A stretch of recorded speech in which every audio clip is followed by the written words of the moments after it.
Hey everyone, it's Lena here, and today I want to share with you a story that might just change the way you think about learning English or learning anything in life, really. Imagine this. A young man named David, just 24 years old, living in Argentina, coming from a poor background. No access to elite schools, no tutors, no time for language centers, and yet, He taught himself English in just 6 months. And not just to say a few words, but to become fluent enough to land his dream job with a major international company. Sounds unbelievable, right? But it's true. In this video, you'll hear David's full story. He opens up about how he went from cleaning cars and selling vegetables at a market to confidently speaking English with native speakers. And not through expensive courses or moving abroad. No, but by developing his own methods based on discipline, self-awareness, and raw determination. You'll learn how he trained his brain to think in English, how he built vocabulary using fun stories, how he mimicked native speakers to perfect his pronunciation, and how he turned his biggest failure, a rejected job interview, into a wake-up call that completely transformed his future. But this is more than just an English learning video. It's about mindset. It's about breaking excuses.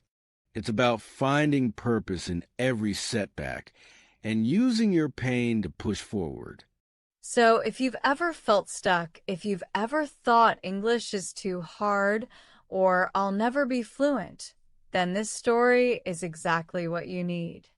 Watch until the end. Trust me, it's not just inspirational. It's transformational.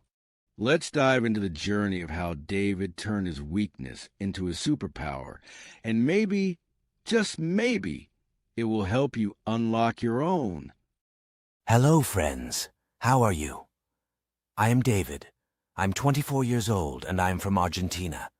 My first language is Spanish, but now I also speak English. Today, I want to tell you my story. I want to share with you how I became a good English speaker and how English helped me in my life. It took me about 6 months. Yes, 6 months using just my own way to learn. I didn't ask anyone for help, and I didn't pay for any private lessons. I didn't travel or live in an English-speaking country. And I didn't use any traditional methods at all. I am sharing my story with everyone who needs help, because I know that most of us struggles and don't like boring rules when learning a new language. I have always believed that rules make me feel like there are limits on what I can do. I believe we need to feel free in order to learn properly.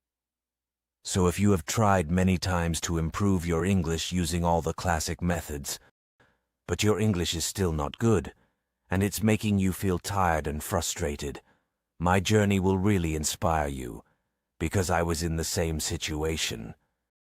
Now see how I did it, step by step, and you will know what to do to make real progress in your English. Part 1. Poverty, Hope, Frustration. Life was not easy for me. I was the oldest son, born into a poor family, with one brother and one sister. My father worked as a gardener. He spent long hours in the sun, taking care of plants and gardens for other people. My mother worked as a cleaner. She walked from house to house, cleaning to help our family survive. We had nothing. No extra clothes, no toys, sometimes not even enough food. I had just one repetitive sentence that my parents always said to me: even when we have nothing, we must still have hope. My primary school years were difficult. We didn't have enough money, not even for proper clothes or school books. I wanted to help my parents, so I started working after school. I cleaned cars, helped in a small shop, and sometimes worked at the market. I studied during the day and worked in the evenings and on weekends. While doing different types of work, I discovered something special. I loved working in the market, selling many different things, like fruits, vegetables, clothes, phone accessories, and small electronics. Sales was the work that deeply attracted me. It made me feel happy to talk with people, make deals, be responsible, and manage the money from buying items to selling them. I felt a strong passion for sales. Days passed, and I continued with the same routine. Studying during the day, working in the evenings and on weekends, and earning money to help at home. It wasn't much, but it was important for us. My love for sales kept growing. When secondary school came, I had to choose a branch to continue my studies. I didn't hesitate. I immediately chose the marketing branch. We started learning about sales, commerce, and management. I was so happy because my passion for work and my studies became one in the same field. The dream of becoming a top sales manager and working with a big company had already formed in my mind. I gave my best in school. I worked in many other markets. I accumulated a lot of experience and became a good seller. Finally, after years of effort and perseverance, I had the opportunity to get my dream job. I applied to many companies around the world, and one major company in the UK responded. A recruiter from the HR department sent me an email. "Hello, David. Thank you for your application. As you know, we are an international company, and we have a division in your country. We looked at your CV. We liked your background and perseverance, and we are happy to tell you that you have been selected. You and some other candidates will now move to the interview step. We will send you more details soon. Best regards." I felt so excited. I cried, thinking, yes, it's happening. I will do it. None of the other candidates are better than me. Surely I will be accepted. Soon I will work with a big company, earn a lot of money, and live near my dear family, without going so far, right here in my country. I decided to search for every big and small detail about the company, when and how it was founded, how it operates, what it needs, and who its partners are. I wanted to know everything so I could easily get the job. Then, I carefully read their job offer again. A recruitment company specializing in sales and service consulting is looking for a young graduate. Position: sales manager. Required qualification: high school diploma in sales management. Required English level, upper intermediate to advanced. It was a big shock. They required advanced English. I didn't speak English. In all my years of education, I had only studied it for 1 year in primary school. I only knew some basic words like hi, hello, yes, no, basic colors, and the names of some common things. I could count a few numbers, but I had never spoken English in a real conversation with anyone. At my higher education, I learned that communication was a key skill in our field. I was a good communicator, but only in my mother language, Spanish. I knew that English is the most widely spoken language in the world, but I said to myself I didn't need it. I believed that being good at my job and knowing its secrets was enough. I was sure that every company or organization would need me anyway. After reading the job offer again, I thought, now, I should be fluent in English, and with an advanced level. Why didn't I see that when I applied the first time? Many questions and doubts came into my mind. What can I do now? Should I go to the interview? But my English is terrible. But even with that, I believe I deserve this job. I know I am better than all the other candidates. Sales is my field. I know it very well. I decided to go to the interview. And that's what happened. We were about 10 candidates, sitting and waiting for our turn. I heard small conversations between them. They were practicing for the interview. They spoke English fluently. I started to feel nervous. My English was too weak, and I felt like I wasn't ready for this job. My role was coming, 2 interviewers citing and taking my CV. The 2 are native English speakers. They welcomed me and introduced themselves in English. I just nodded, and then they asked me, "How about you, David? Tell us about yourself, your experiences, and your motivation." I was a bit lost, I understood the question, but with difficulty. The full answer and ideas were clear in my mind, but when I started to speak, I mixed up words and sometimes repeated myself. I said, Hi. David, I sell, like sales, in many market, sell many clothes. I am. Very good. Sales is my field. They laughed. I laughed too. I explained more using my hands and some words, but I couldn't find the right words. I apologized and continued my speech in Spanish, explaining to them that I'm still a beginner in English, but I truly want this opportunity. At the end, one of them smiled and said, Listen, David, we really like your energy. You clearly have strong potential and rich experience. But in our company, we need someone who speaks fluently in English. In sales and negotiation, words matter. Confidence, clarity, and connection are everything. If your English is not strong, customers may not trust our product and might go somewhere else. Our clients come from different places. Their English varies, and each one often has a different accent. You need to understand them all. Work on your English, and your dream job is waiting for you. In that moment, I felt really hurt, like something heavy hit me deep inside. I didn't get the job, but I got a lesson I will never forget. Part 2. Beginning. After the interview, I went back home. I was very frustrated. I dropped into a chair, holding my head, angry at myself, and said, My God, I just missed my dream job. Why didn't I see the importance of English earlier? Why did I always say that just being the best in my field was the only key, and nothing else mattered? But now I see the truth. Without English, I was ignored. English is the key to my dream, and I don't have it yet. How long will it take for me to get this key? 1 year, 2, 5?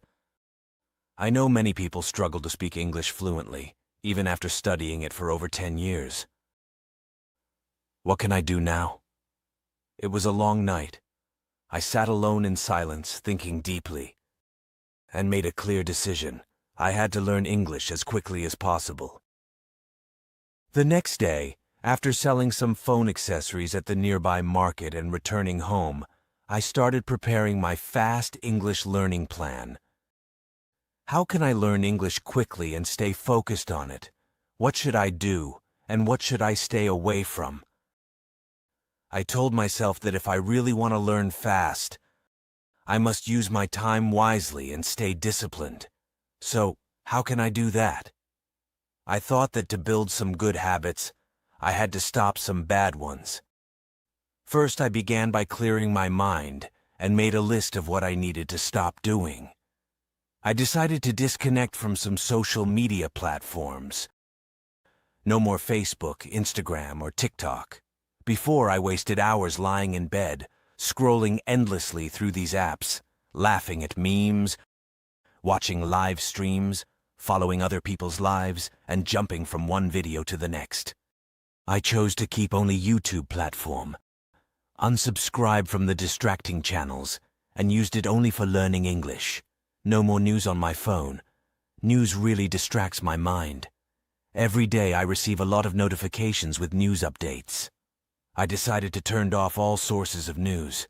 No more sleeping too late. I need a fresh mind to learn quickly. Sleeping less late and at the same time every day will help keep me in good shape and focused. All days are the same. Sunday is not a day to rest. It's a chance to gain more time to learn. After writing down all the bad habits I needed to stop to have more free time and focus, I asked myself, how should I start learning? What's the best way? Should I join an English center or pay for an online class? I kept thinking and told myself, I need to speak English quickly. Speaking and communication are skills you grow with practice, not just tests you pass. In online English classes or at language centers, they often make learners just memorize vocabulary lists, practice grammar exercises, and follow boring rules.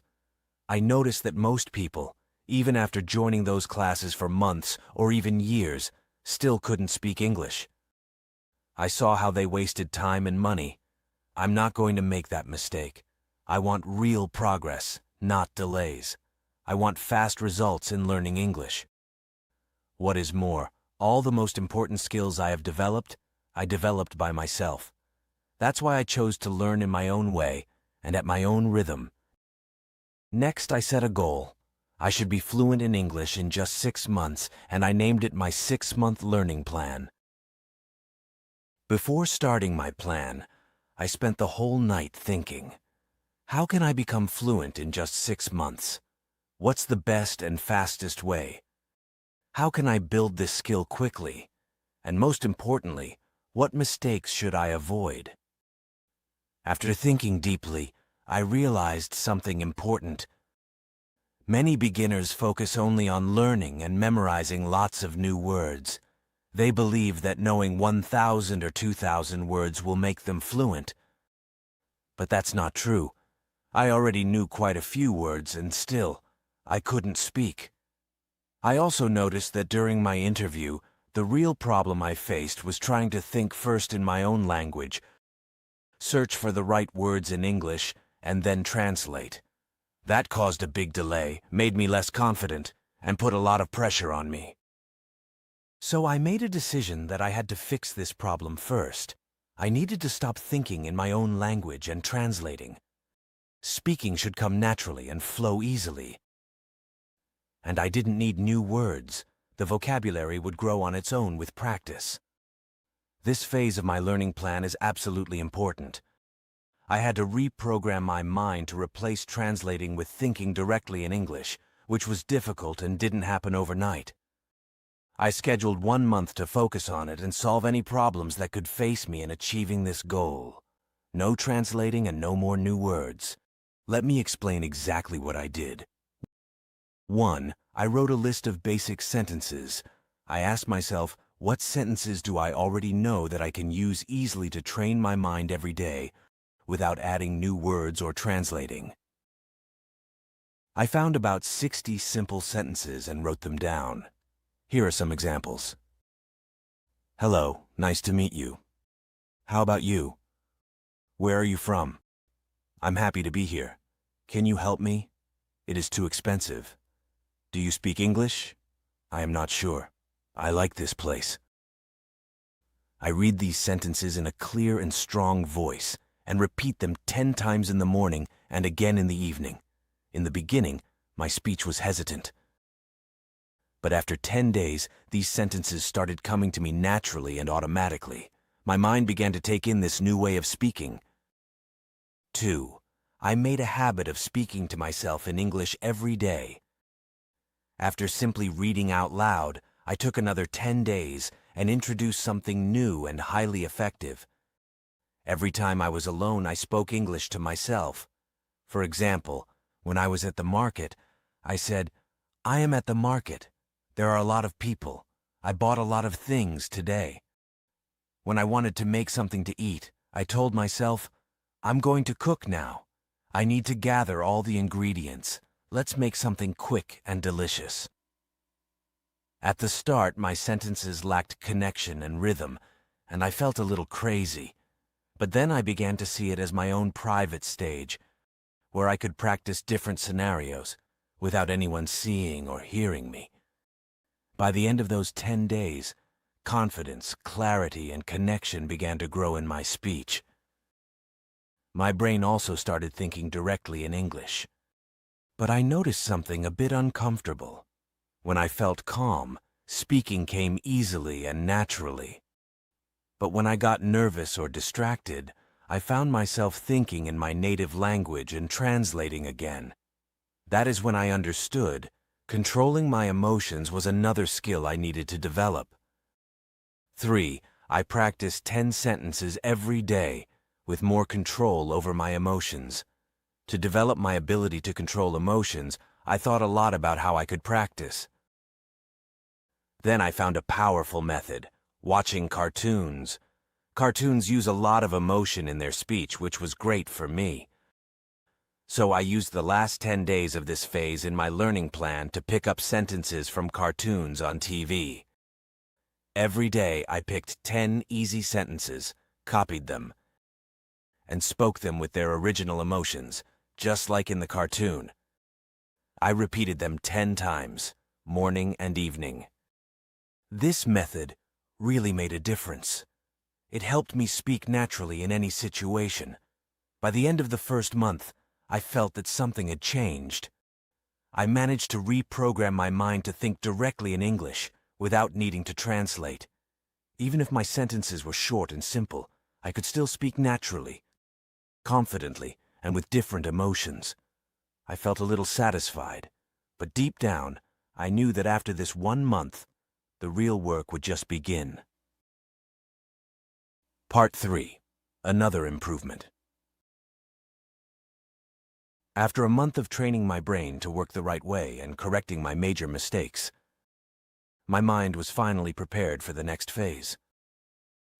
I felt confident in my speech and could speak without thinking or translating, but only with short, basic sentences, and that wasn't enough.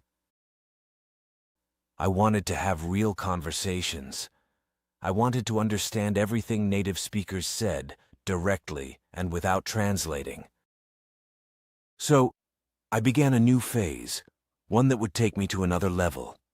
And trust me, if you do the same, you'll be surprised at how quickly you improve.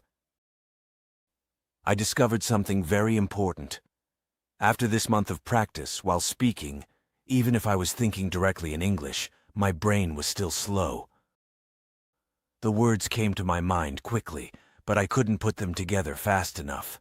I needed a new method to help my words come out more smoothly and without hesitation. I began using a simple but effective technique that I called the quick response practice. This is how it works. 1. I asked myself a simple and common question in English. 2. I tried to answer quickly without thinking too much. 3. I practiced the exercise with various answers. For example, I began by asking a simple question. Question: what did you do today? In the beginning, my response was short. I was working, but I challenged myself to say more. I was working in the market. I was working in the market for 4 hours. I was working in the market for 4 hours selling phones accessories. I was working in the market for 4 hours selling phones accessories. Then I come back home. Each time I responded, I included more details. This trained my mind to make faster connections between words and speak without hesitation. Here is another example. Question: what did you wear today? First answer: I wore a t-shirt. Then I wore a t-shirt and jeans. I wore a t-shirt and jeans and I put on sandals. I wore a t-shirt and jeans and I put on sandals because it was warm outside.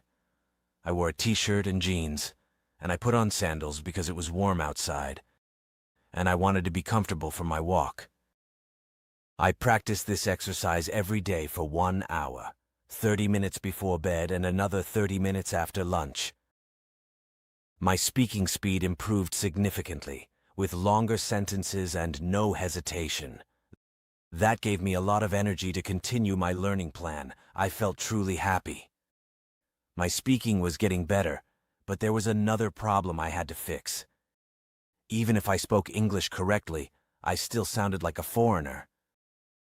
My pronunciation wasn't good, and my accent sounded strange. I told myself, if I wanted to improve my pronunciation, I should listen to how native speakers pronounce words and try to imitate them. That's exactly what we all did as babies when learning our mother tongue. Later, I did a quick search on YouTube to find some help.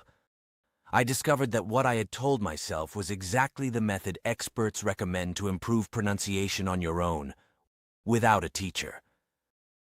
They call it the echo effect. So, I immediately started using this technique. Here's how it works. 1. I listened carefully to native speaker, from YouTube or podcasts. 2. I stopped the audio after each sentence. 3. I repeated the sentence, copying the same emotion, speed, and pronunciation. Here's an example. I took a short scene from a series. The actor said, "I don't understand why you are saying that. It's confusing to me." I paused and imitated, "I don't understand why you're saying that. It's confusing to me." The first few tries were frustrating. I couldn't imitate the actor. The tone felt strange on my tongue. But with each repetition, it got easier. I kept trying until my voice began to sound similar to the actor's. Another example. The actor said, "I don't need to explore the world. I can see everything I need in your eyes. You are the world." I paused and imitated, "I don't need to explore the world. I can see everything I need in your eyes. You are the world." I noticed how effective this technique was, so I decided to practice it as much as possible. I dedicated 1 month to practicing every day. I practiced for 1 hour each day. By the end of that month, my pronunciation had improved significantly. If you heard me, you would not be able to tell the difference between my voice and the actor's. I was really satisfied. I had made clear progress. Before, I couldn't even speak short sentences, but after those months, I felt more fluent. I was speaking without translating, without overthinking, and with better speed and clear pronunciation. I told myself, "Good job, David." But then I asked, "Is that enough?" I answered, "No, I have to reach another level." My vocabulary and sentence structure were still too basic. I needed to explore new words and learn how to use them naturally. What's the best way to improve vocabulary? Memorizing word lists will not work for me. It just feels like I will waste my time. So I had to find a smarter method. I needed a way to master new words naturally, without unthinking repetition. That's when I started using a fun and powerful technique, the story method. This is how it works. 1. I chose 5 new words every day. 2. I built a short story using those 5 words. 3. I told myself the story as much as I could during the day. Here is an example. The new words: rain, hurry, catch, wallet, paid. My story. It started to rain, so I had to hurry to catch the bus. I forgot my wallet, but a woman kindly paid for me and gave me a ticket. By using those words in a story, it was truly easy to memorize them and their meaning. Here is another example. The new words: struggling, deals, frustrated, hugged, seemed. My story. After struggling with difficult deals at the market, I felt frustrated. But when I got home and hugged my mother, everything seemed better. I practiced this every single day. After 2 months, I noticed something amazing. In addition to the 5 words I focused on in each story, I naturally picked up many others just by using the stories. My vocabulary expanded quickly. I had learned hundreds of words without memorizing any of them. The story method was effective for me, so I decided to practice it more and more every day. Every day I made sure to practice it and speak English for at least 2 hours, no matter how busy I was. Even when I had a lot to do, I spoke English while working, cooking, or walking. And whenever I felt unmotivated, I always reminded myself, English is my key to a happy future. I cannot give up. Part 4. Real Conversations. At this stage of my learning journey, my English skills had improved significantly. I noticed a major difference from when I first began. I could speak easily in any situation, and my vocabulary had expanded greatly. But I also noticed something important. All the sentences I had built were captured by my brain through listening. After enough repetition, I was able to learn them. My learning was based mostly on listening and speaking, and that wasn't enough. I needed to know how sentences are structured and to understand grammar. I wanted to eliminate beginner mistakes and achieve a professional level of communication. So, I made the decision to learn the structure of different sentences. I went to YouTube and listened carefully to native speakers. But this time, I didn't just listen and repeat. I started observing how native speakers built their sentences. Here's an example. The native speaker said, "I have been living here for a year." But what I knew and what I had learned in primary school was simply, "I live here for a year." I realized that the English spoken by native speakers and what we learned in school was really different. So, I started looking for that difference. I researched tenses and their use in real conversations. Why do people say, "I have been living here for a year"? This is the present perfect tense. When is this tense used? I realized that a little detail like that could have a major impact on speaking naturally and professionally, and I wanted to be professional. So I wrote down common sentence structures and practiced using them in my daily routine, and that really helped me. However, that wasn't enough. To achieve correct sentence structure, I faced many other challenges. One of my biggest challenges was prepositions. Why at the restaurant but in the cafe? At noon but in the afternoon? Why? To make sense of this, I used a small notebook to write down all the prepositions I found confusing, with examples. After a few days of practice, I was able to master the most common ones. But to make sure I never forgot, I built the habit of writing down my speeches every night. I wrote about what happened during the day.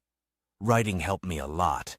It made it much easier to organize my sentences clearly and naturally absorb how sentences are structured. That phase of learning was an important part of my journey. It accelerated my progress and removed a lot of confusion. I became able to understand even long and complex sentences spoken by native speakers, something I couldn't do before. At this stage, I felt much more confident. I had overcome most of the beginner mistakes, and my speaking sounded more professional. But something was still missing. Real conversation. Until then, I had only spoken to myself. I needed to speak with real people. Without real interactions, my journey wouldn't be complete. That was the last barrier I had to break. I thought a lot about how I could find people to speak English with. I didn't have any English-speaking friends, and most people around me spoke Spanish. I said to myself, what should I do? I need real conversations in English. Every day, I passed hours in the markets, surrounded only by Spanish. But then I remembered something. Yes, the English market I visited last year. It was a market where most of the sellers were English. I had been there a year ago to buy some phone accessories. They sold everything at wholesale prices. I remembered that day.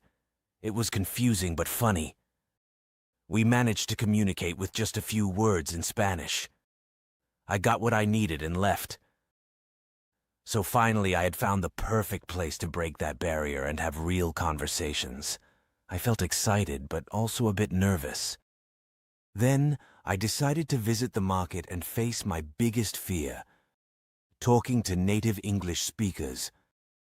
I was afraid I wouldn't be able to speak as naturally as I did when practicing alone. But I trusted my progress and had confidence in myself. It was a morning when I entered the market. I walked slowly between the stands, listening closely to how the sellers spoke to each other and to the customers. My heart was beating fast.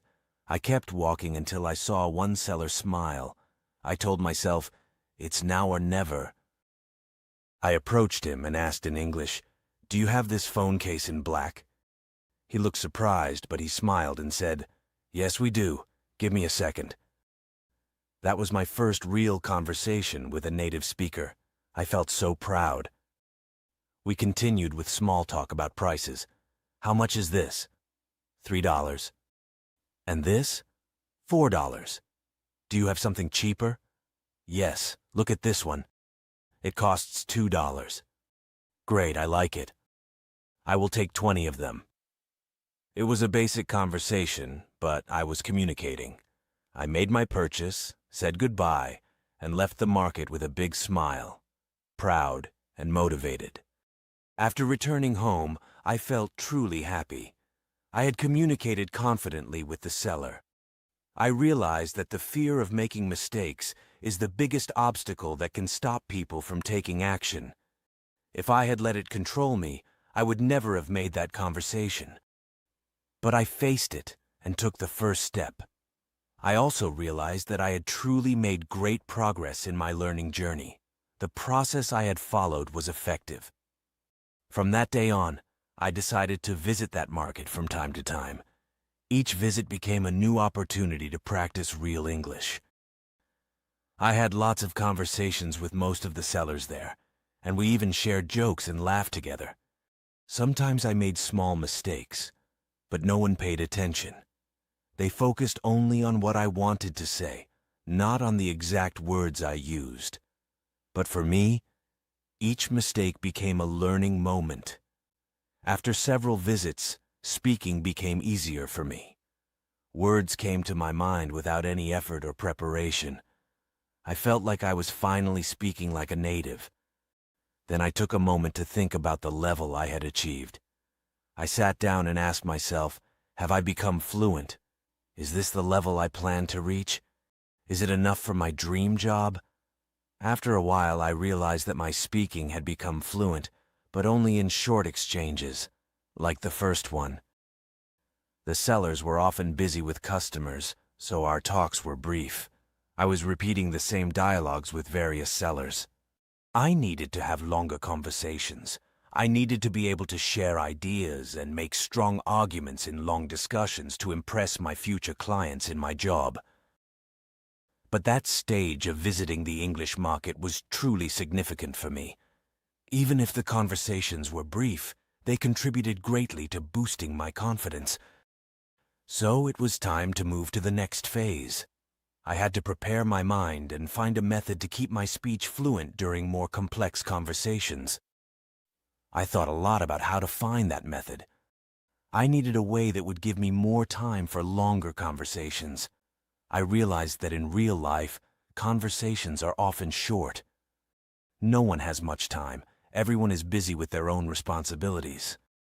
Even if I found someone to meet regularly for face-to-face conversations, they would still be brief and rushed, because we are all immersed in our own routines. I needed someone who could spend time and really focus on talking with me. Then, a great idea came to my mind. I found the best method that could truly help me: an online group. Yes, the online group was exactly what I needed. I felt very excited to start this new phase of learning, so I searched through many groups to find the right one for me.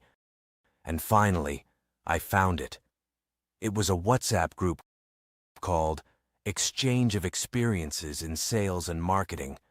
People from different countries were there, sharing advice and consulting each other, all in English. It met all my needs, helping me practice English and gain more experience for my dream job. I joined the group. I was nervous at first, but quickly I noticed that everyone was there to learn just like me. What made it better was that people from all over the world were there: Germany, Spain, the UK, the USA, Australia, China, South Korea, Russia, Egypt, India, Pakistan, Vietnam, and more. I thought, this is perfect for me. I will not just practice English with native speakers, but I could also get better at understanding how people from different countries speak English. I remembered the interviewer's words. Our clients come from different places, their English varies, and each one has a different accent. You need to understand them all. I started my first conversation in the group with a voice message. I was a little nervous but excited. Here's what I said. Hi everyone, how are you? I'm from Argentina. I joined this group to improve my English and learn more about sales and marketing. I'm really happy to be here.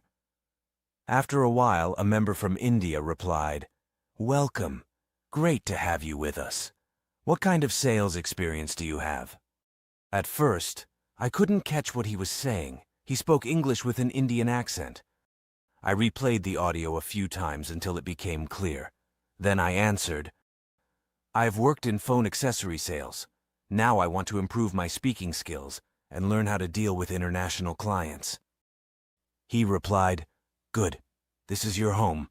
We are here to help each other." His accent was unfamiliar to me, and I struggled to understand him. But it was just my first time hearing it. Other members welcomed me, and I felt really happy. I couldn't understand all their different accents, but it was only the beginning. That first time, I spent about an hour talking. But most of the conversation was just about introducing ourselves and greeting each other. I liked the group's atmosphere. The next day, I entered and noticed they were having deep and varied discussions. I told myself, okay, for now, just listen. So I made a decision. For the next few days, I would focus only on listening. I first wanted to better understand how they formed their conversations and tried to become familiar with their accents. And that was exactly what I did. Each day brought many discussions. I took my time to analyze their voice messages and written texts to learn from them. I focused on how native speakers built their sentences and ideas, and what mistakes non-native speakers made. As the days passed, I began to feel more comfortable in the group. I noticed that most non-native speakers made a lot of common mistakes with tenses, grammar, and especially prepositions. It became easy for me to automatically detect their mistakes. Then I realized how valuable the methods I had used before truly were. After that, I started speaking little by little in the group. At first, I only joined small conversations, like one day when I asked for help by posting a question.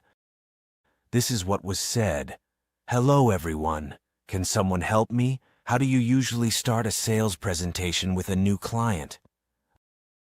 A member from the UK replied, "I usually begin with a friendly greeting and ask about their needs. Then I introduce my product as a solution."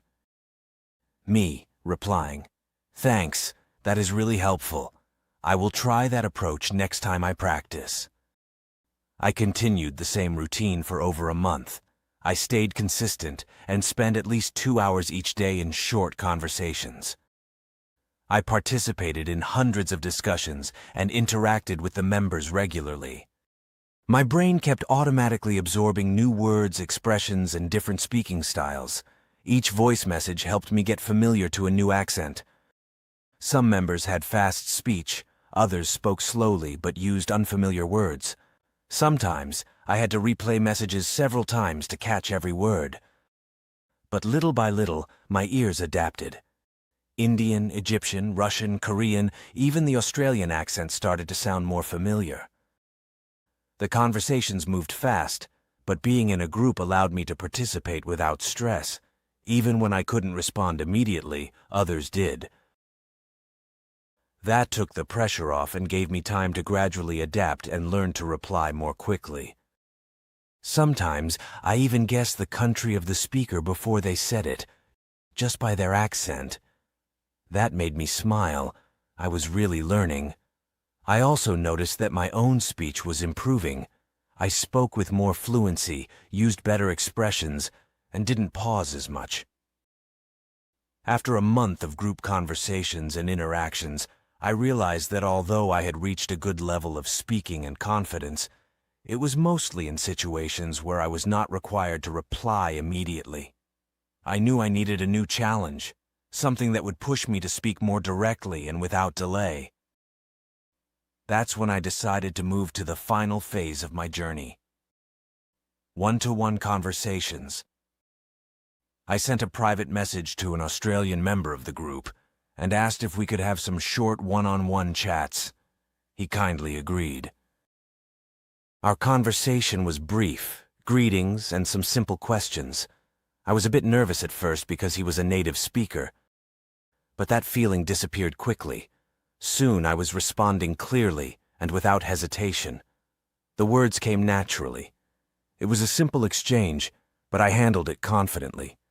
That's when I realized that all the listening and practice I had done had truly paid off. We continued in the same way, chatting for several days through voice messages. I started getting familiar with speaking more directly, and my confidence kept growing. After a few days, I decided to challenge myself even more. I made a voice call to him. It was a real challenge for me, but I didn't hesitate and did it. It was my first phone call in English. Besides, it was with a native speaker. He answered my call, and this is a short part of what we talked about. "Hi, thank you for answering. I hope I'm not bothering you."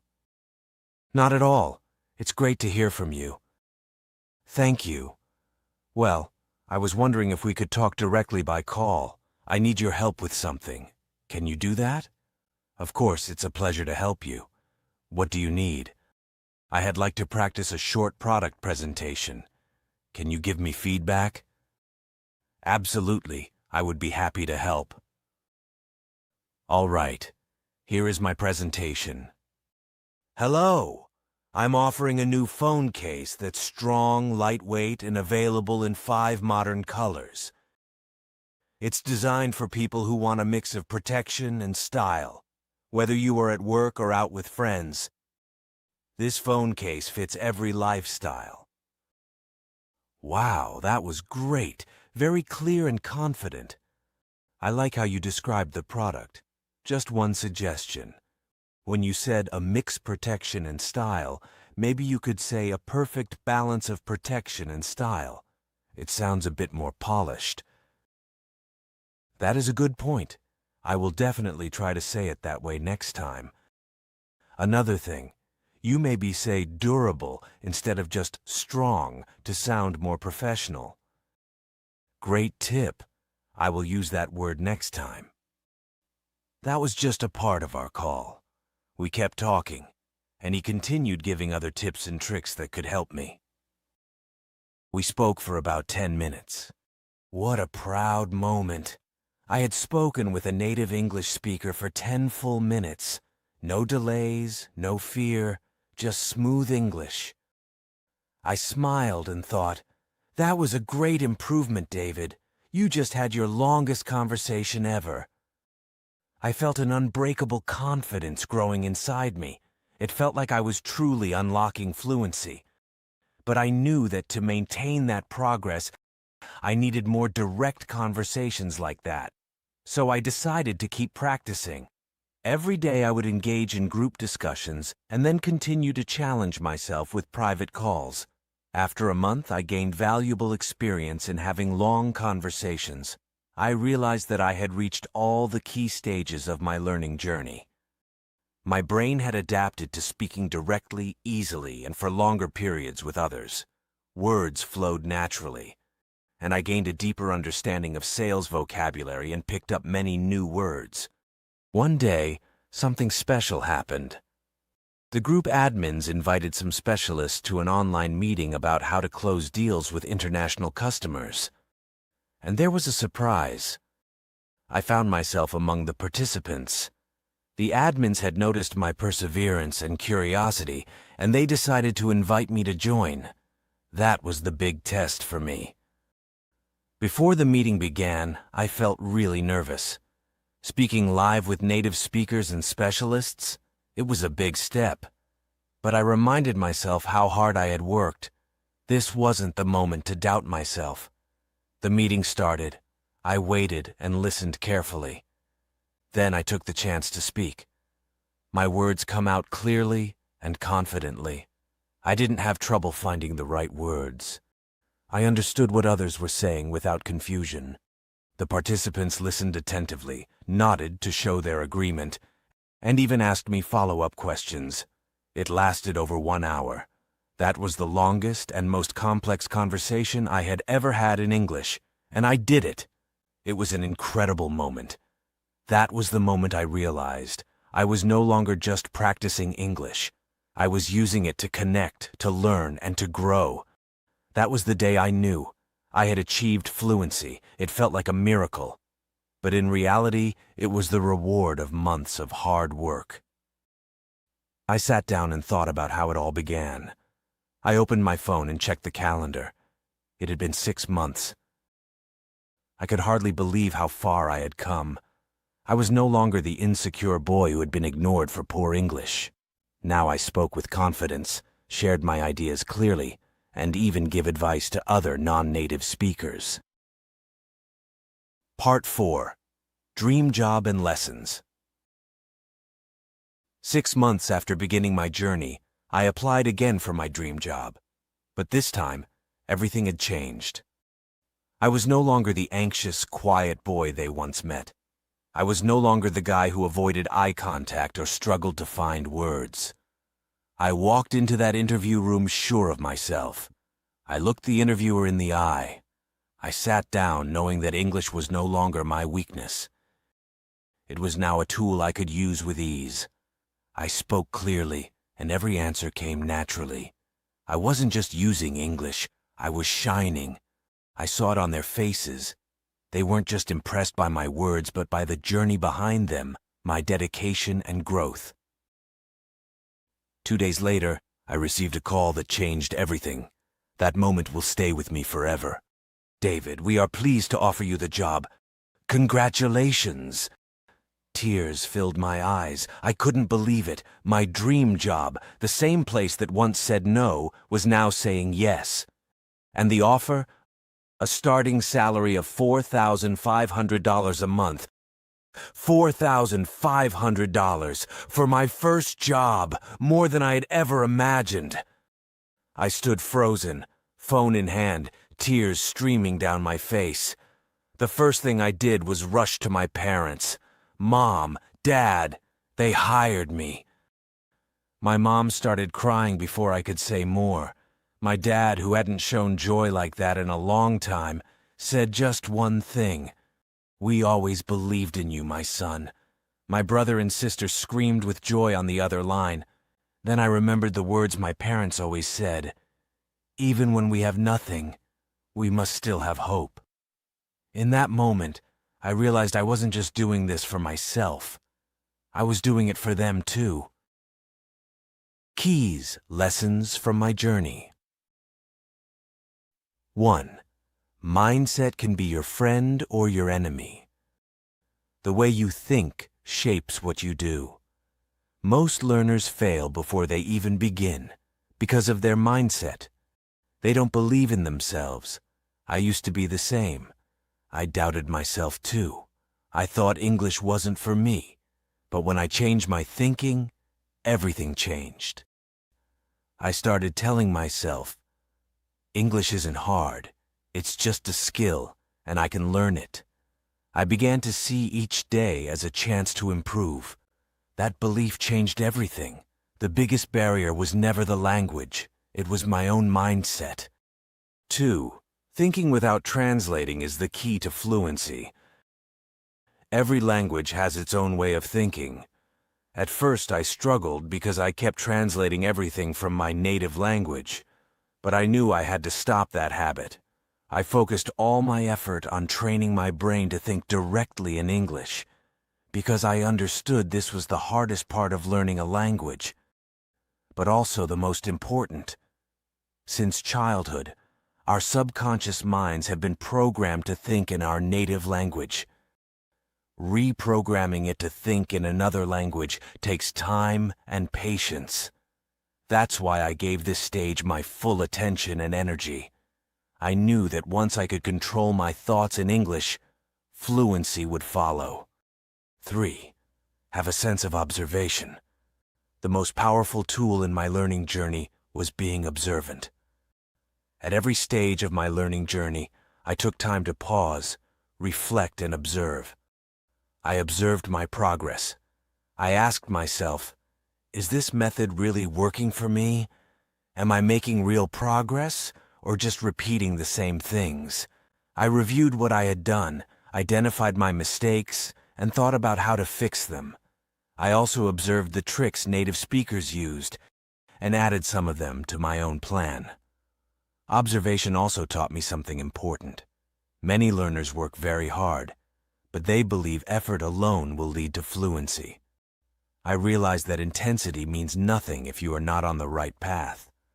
Without regular observation, I couldn't know all that. Observation saved me from wasting time. That honesty made all the difference. 4. Surpass your fear. In the beginning, fear stopped me more than anything else. Fear of making mistakes, of sounding stupid, of being judged. I used to avoid speaking English because I was afraid of saying something wrong. But over time, I realized that fear is a natural part of the process, not a barrier. And the person you're speaking to usually doesn't care if you make a mistake or if your voice sounds strange. They value your effort and focus on what you are trying to say. So I stopped waiting to feel ready and pushed myself to speak anyway. The truth is, you can't become confident if you never take a risk. You have to face your fear, speak up, and make mistakes. That is how real growth happens. The more I spoke, the less afraid I became, and eventually fear turned into confidence. 5. Listen before talking. One of the biggest lessons I learned on my journey was the power of listening. In the beginning, I was so focused on speaking that I often missed what others were really saying. And as a result, I wasn't making any real progress. I had no style, no structure, and no clear resources to follow. It was like being a baby. You can't speak without listening first. A baby's brain is like a blank page, and listening is the raw material needed to start writing on it. So I realized, if you want to speak well, you must first listen well. Listening helps you understand how native speakers build sentences, use expressions, and control their tone. I began paying close attention to every word, every pause, and every response. I listened not just with my ears, but with full concentration. It also made conversations easier, because I wasn't just waiting for my turn to talk. I was truly engaging. Listening became my teacher, and it taught me more than any textbook ever could. 6. Test yourself and organize your thoughts through writing. Writing was one of the most powerful tools in my learning journey. It helped me do two important things: test what I had learned and organize my thoughts clearly. When I wrote, I could see what vocabulary I remembered, how well I could form sentences, and what grammar rules I still needed to improve. Writing made my thinking visible. It showed me what I knew and what I didn't. At first it was difficult. I didn't know how to start or what to write about. But little by little I began writing short paragraphs, journal entries, and even messages in English. I reviewed my mistakes and corrected them. This process sharpened my mind. It trained me to think in English, structure my ideas, and express them with confidence. The more I wrote, the clearer my thoughts became, and the more confident I felt when speaking. Writing wasn't just practice, it was preparation. 7. Consistency is the secret. When I first started learning English, I was impatient for results. I didn't see instant progress, and that frustrated me. But soon, I realized that improvement doesn't come from doing a lot all at once. It comes from doing a little every day. That's when I understood that consistency was the true game changer. Even just 15 minutes of focused practice every day proved to be more effective than hours of study once a week. Consistency made the language feel more familiar, more natural, and easier to recall. The more I repeated, the deeper the knowledge stuck. Over time, small actions transformed into strong habits, and those habits built real fluency. Consistency may seem boring, but it is the quiet force that rewires the mind. 8. Practice English with both native and non-native speakers. I learned from one and reinforced my understanding with the other. Practicing with native speakers helped me understand real-life English that textbooks don't teach. Every conversation with a native speaker felt like a mini-lesson in real-world communication, but practicing with non-native speakers was just as important. It gave me a space to express myself without pressure, to make mistakes, and to grow. It also allowed me to help others, correcting their sentences or explaining things I had already mastered. This process deepened my own understanding. Teaching made me more aware of how the language really works. By learning from native speakers and helping non-native ones, I built a full circle of growth. One side lifted me up, and the other pushed me to grow stronger. 9. The fastest way to learn was my own way, at my own rhythm. I didn't rush just because others seemed faster, and I didn't delay out of fear. I listened to myself. I knew my capacity, my limits, and my strengths. What worked for someone else didn't always work for me, and that was okay. When I stopped comparing myself to others and started focusing on what actually helped me improve, everything changed. I chose methods that matched my learning style. I gave myself time when I needed it and pushed harder when I felt ready. The secret isn't speed, it's consistency and staying true to your own pace. That is how we build lasting fluency. Final message. So, dear friends, now you hold a real story in your hands. A story of someone who started from zero. No special talent, no perfect English, just a strong desire to grow. I'm not sharing this to look great, but to show what is possible.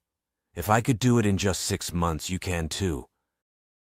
You don't need to be perfect. You just need to start. Learn step by step, fall and get back up. Keep going even when it's hard. Trust your journey. Don't let fear stop you. Don't wait to feel ready. Start today, stay consistent, believe in yourself. And one day you will tell your own story. A story that will inspire someone else to begin. So make it one worth remembering.